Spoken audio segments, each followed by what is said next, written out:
website. Philly Web Team is going to take care of you. I'm going to leave their website, their social media in the description box. They have great pricing and they'll work with you. So if you have any sort of web design needs, no matter how big or small, please reach out to them and tell them that I sent you. They're very nice. They'll work with you. And so shout out to Amanda and Philly Web Team. I wanted to make sure I mentioned that within this video since it is relative to business. So, okay, with that being said, let's go ahead and check on these questions. Alright, so as I do with Girl Talk, I'm going to try to answer the ones that have the most thumbs up, just to make sure that I'm answering the questions that most people would like to see. So, number one, where to even start looking for jobs? I graduate this year and I'm super nervous. So, I would say the one of the easiest places to start looking for jobs is LinkedIn. You definitely want to make sure you create a LinkedIn page. Put your, resume thus far on it, your school, any jobs that you've had, any internships, and that's going to be, and you can toggle that you are open to looking for jobs. That's going to be a place where potential recruiters could find you. It's going to be a place where you can seek out jobs. They have a jobs section. And even sometimes if the recruiter or the hiring manager has this setting open, you can even sometimes send them a message there. But beware, guys, there are a lot of, in general, not just on LinkedIn, kind of more scammy jobs, if it seems too good to be true. If it's right out of school, entry level, manager, 6-figure salary, if it seems like, wow, that's just so great, how is that even possible? And they reach out to you after you apply in 20 minutes, don't take the interview. They say that it's marketing, and then they want you to go door to door selling steak knives. So be very aware. And if you have anybody that you can bounce ideas off of and show, whether it's a mentor, an older sibling, a parent, just say, hey, does this look legit to you?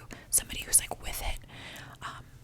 Utilize that person, because there's a lot of scammy posts just out there in general. So I would start with LinkedIn. Make your LinkedIn. It's just something that you should have. Get your connections. Connect with people that your college professors, whatever. Start networking. Okay. Next one. Okay, so the next one is still some guidance on finding your first job after graduating college. How to write a good cover letter and how to answer to common interview questions. Why should we hire you? So, in terms of writing a good cover letter, guys, let's just be honest.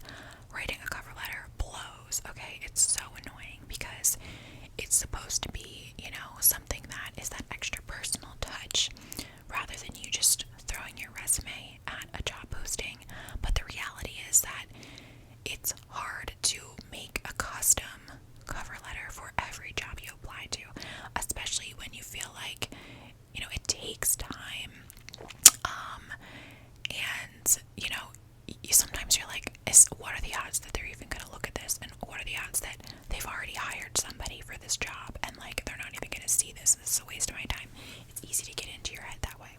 So what I would recommend in terms of a cover letter is having 3 or 4 different cover letters, templated cover letters. So when I first graduated school, you're more open to different types of roles. So I was open to I was applying to more some social media focused roles, some events focused roles, some makeup, background focused roles, marketing, public relations, whatever. So I had 5 different, cover letters that focused and really delved into those specific topics. My experience with social media, my background in cosmetics, whatever it was. What you don't want to do with your resume is, number 1, make it too long. You don't want a novel. And number 2, you don't want to, and listen guys, you don't want to spit back exactly what's on your resume, in your cover letter. You want it to be different. You want it to set you apart a little bit. So goal is try to really keep it concise there. Maybe 3 good paragraphs. 4 or 5 sentences per paragraph. Just kind of talking a little bit about maybe it's why you want to specifically work for that company and you would be great for it, the skills you can bring to the table for that specific role. Mention, the company, and you can really have it where, your first sentence is always the thought of working for insert name here excites and inspires me, period. So you have your spots where you kind of have it already templated so you don't have to totally recreate the wheel, and you have different templates to pull from based on which type of job it seems like you're applying to. But cover letters suck, so I get it. And then in terms of how to answer common interview questions, like why should we hire you, that is going to come from 2 things: practice and experience. So literally when I say practice, like, guys, when you have an interview for like a marketing assistant or something, I'm sorry, I think my neighbor's like taking a shower or something. I hear like the pipes going, so I'm sure that'll stop soon. I apologize. If you're applying to like a marketing assistant job or whatever it is, Google marketing assistant interview, common interview questions, okay? And read them and get an idea in your head of what you might say. I have had personal experiences where this has saved me, because I remember I took an interview like a couple months ago, and there was something, they asked me some acronym that I didn't know what it meant, but I googled like common, whatever type role it was, interview questions, and I prepared myself. Like, I googled, okay, what does this acronym mean and how does it apply to me? And so that interview question came up, and thank God I was able to answer it, because I do remember one time interviewing for an internship with Makeup Forever in New York, and they asked me some question and I had no fucking clue what to say. So you might have that where they ask you like, what's your favorite like news article on XYZ topic, and you're just like, I literally don't know, and you can't name anything. But just always, that's how you learn. Like, I know to go into a marketing interview with like an idea of, if they're like, oh, what marketing campaigns have you seen recently that you think people are doing a really good job at them. So I know to kind of like, even if I don't keep up with that shit in real life, like, I'll go on a website and Google like what's going on in the world of PR and marketing right now, like what's Nike doing, and I'll know that I can reference that if I need to. And also, guys, practice your answers out loud for those stupid questions like, why should we hire you, and what are your biggest weaknesses, blah blah blah. Like, those are the most annoying questions, and a lot of times, honestly, your interview isn't all just like question answer. A lot of it is just like, anymore is like a flowing conversation where they kind of feel you out. So I think things like are changing a little bit for the better there, but it's just gonna take practice, and you're gonna get better every single time. Okay. Next one is how to stand up for yourself at work without coming across like you're being difficult or not following the rules. Sometimes I feel like I don't agree with what is being said, but I don't know how to disagree with higher management without coming across as aggressive. Also goes for when you want to say no to someone without coming across rude, like when you have too much work and you have to say no. Okay, yeah.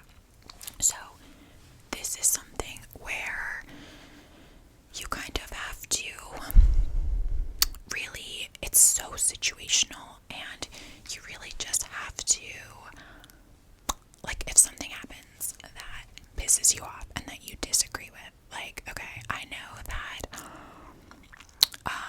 like, I'll just give like the most vague situation that happened to me, that one of my colleagues,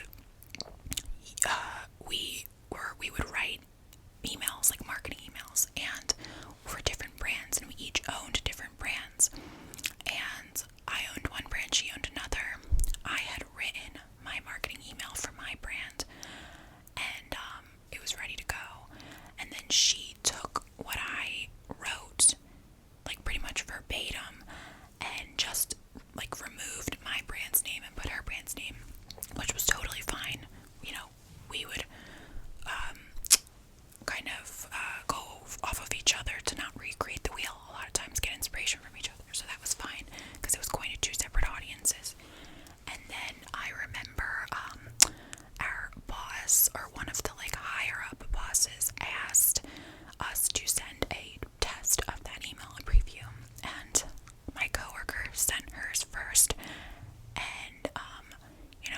boss replied, this person replied, "Oh wow, this is like excellent, this is so good," like she praised my coworker.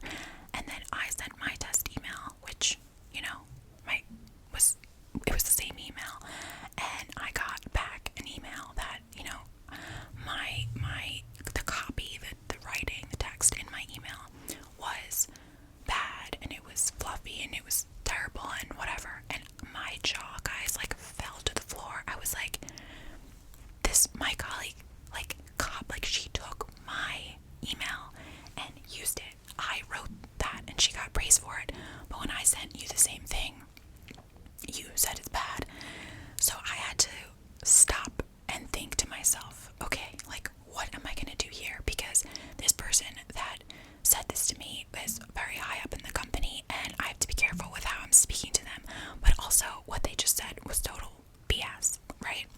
So I called my sister, which is somebody that I always go to for advice on situations like that, and she basically told me, like, you kind of just have to, like, make the changes that she requested, but if you want to kind of, like, respectfully, very, like, low-key kind of let her know, like, that was your email, like, you can do that.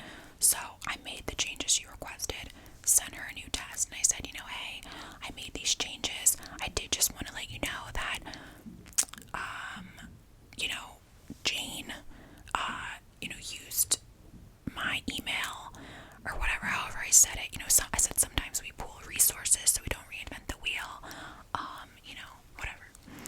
But, like, here's those changes you requested. So it was basically me kind of, like, respectfully saying, like, hey, like, hello, I'm upset by what you just said, but I'm going to respectfully make the changes that you requested.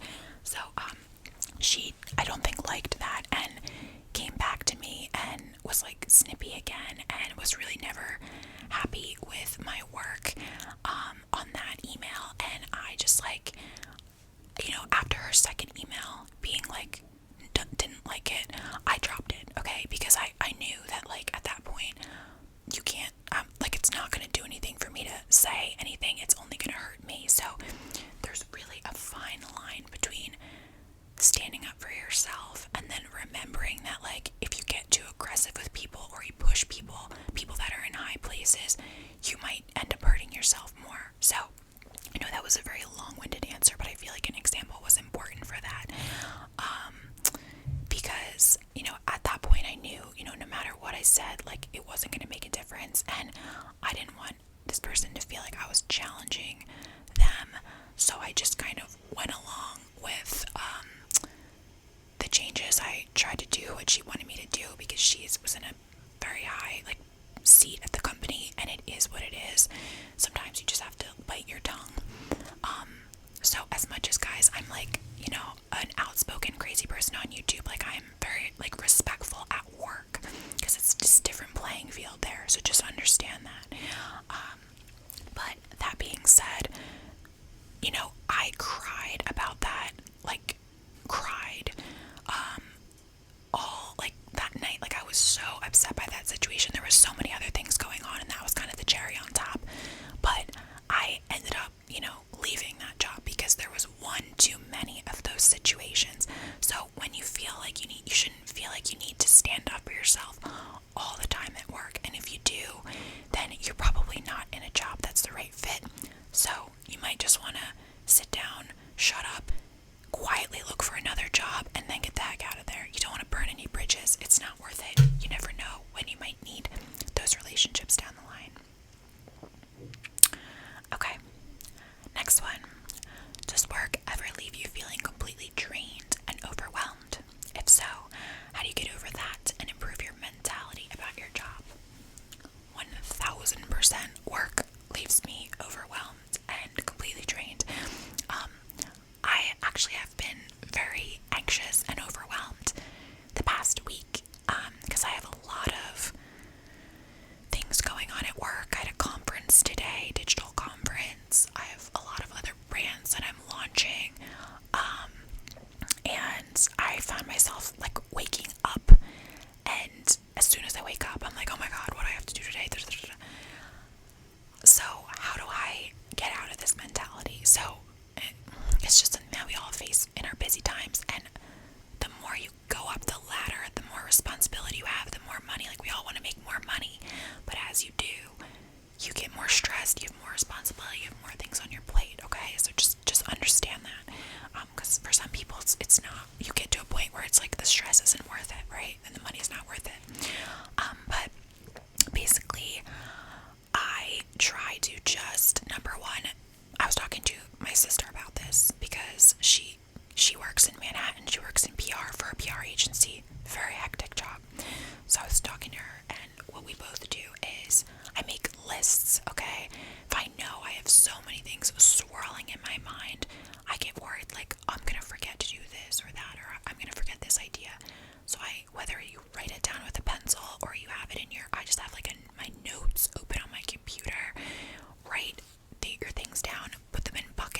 know where everything is. Everything lives in its own space. Everything is organized. And it can feel, sometimes you're in the moment, you're go, go, go. You don't always have time to like write everything down, but I always make sure that at the end of the day, before I've logged off, that I write down, okay, because when you get older and you have like a real job, like work never ends. It's not like you finish your shit for the day and you're like, okay, I finished everything, like peace out. There's always more to do. So when I know that I've done everything I can do, like my soul just needs to stop working, I take 5 minutes before I get off and I write down what I need to do in my buckets, and I leave knowing that I'm gonna come fresh, ready to work in the morning. That being said, I know that I also, like, I know in my heart, like, when I'm done for the day, and I listen to myself. So it's not 1955 anymore, like, where a lot of us are working from home, whatever. So if I know that it's like 4:30 and I am just like tapped out because I've put in a lot of work, and maybe I have a phone call at 7 o'clock, and I know, like, whatever, like, I am going to just like stop for the day. And I know that that is a luxury, and not everybody has that luxury. But the older you get and the more responsibility, the more you'll have like trust, and hopefully be in a good company where if you need to get off at 4:30 because you're done mentally and you know that none of the work you do from here on out is going to be to the quality it could be, then, I've totally just lost my train of thought. Good companies will, understand and allow you to have that like work-life balance.